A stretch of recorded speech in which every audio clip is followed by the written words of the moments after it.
I think we need to ask the question, what are your weaknesses? And are you weak enough to become priests? You need to be weak in order to be priests. Because sometimes our own strengths become obstacles for the grace of God to be shown in our lives. Are you weak enough so that the power of Christ can truly shine through you? Buti na lang you're not so good looking, then you are not an obstacle for us to be reminded of the beauty of God. But we are not looking for supermen. We are not looking for super seminarians. We looked for weak seminarians in whom the power, the strength of God can truly shine. And this morning, do not dare to boast, because you were called because of your weaknesses. That those weaknesses made you even more lovable before the Lord. Where sin abounds, where weakness abounds, grace abounds all the more. Are you weak enough to be priests? Are you weak enough to rely solely on the grace of God? Are you weak enough to depend only on the mercy of God? We need you to acknowledge your weakness. Your weakness is totally yours, and your weakness is your gift to the Lord. Are they men of character? Are they men of integrity? In other words, is there no discrepancy between their public life and their private life? I gave up asking if you are men of integrity and men of character. Because, brothers, we are not looking for angels. We are looking for men who can be priests.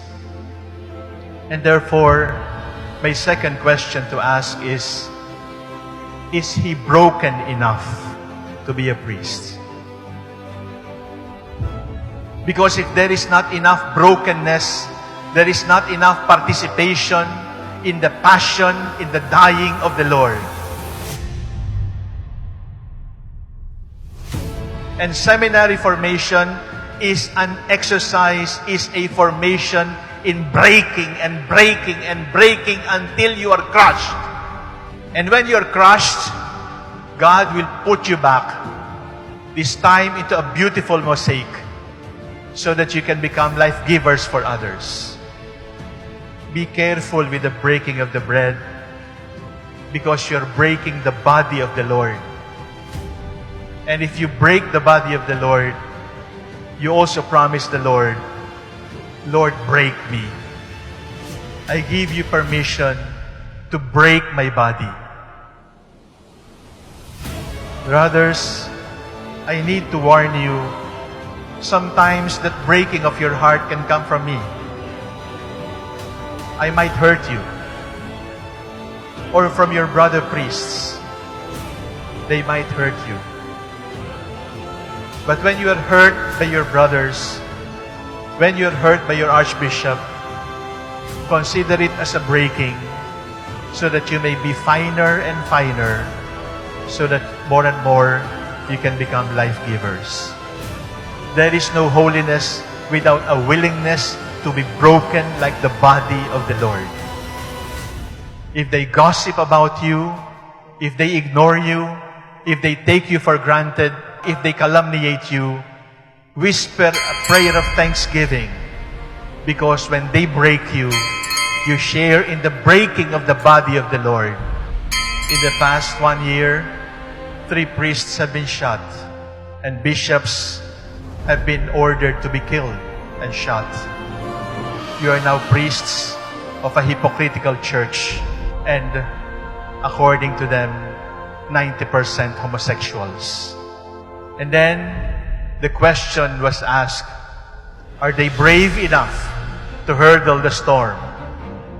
Are they brave enough to defend the faith? We were looking for brave men. We are looking for courageous men to stand up for the faith, to be martyrs for 2018, 2019, and beyond. My third question, my dear brothers, is, are you afraid enough to be a good priest? Are you afraid enough so that you can be good priests? You must be courageous against error, but you must be afraid of sin. You must be brave to stand up for the Lord, but you must be a coward to be separated from Him. You must be afraid of hypocrisy. You must be afraid of celebrating the Mass in sacrilege. You must be afraid of lying. You must be afraid of lust. You must be afraid of stealing money from the people. You must be afraid of comfort. You must be afraid of convenience, because all of these distract you from your real vocation. God knows you more than you know yourself. And the beauty of it all is, even if God knows you inside and out, He still calls you, "Come, my beloved, follow me." Are you weak enough to be priests? Are you broken enough to be priests? Are you afraid enough to be priests?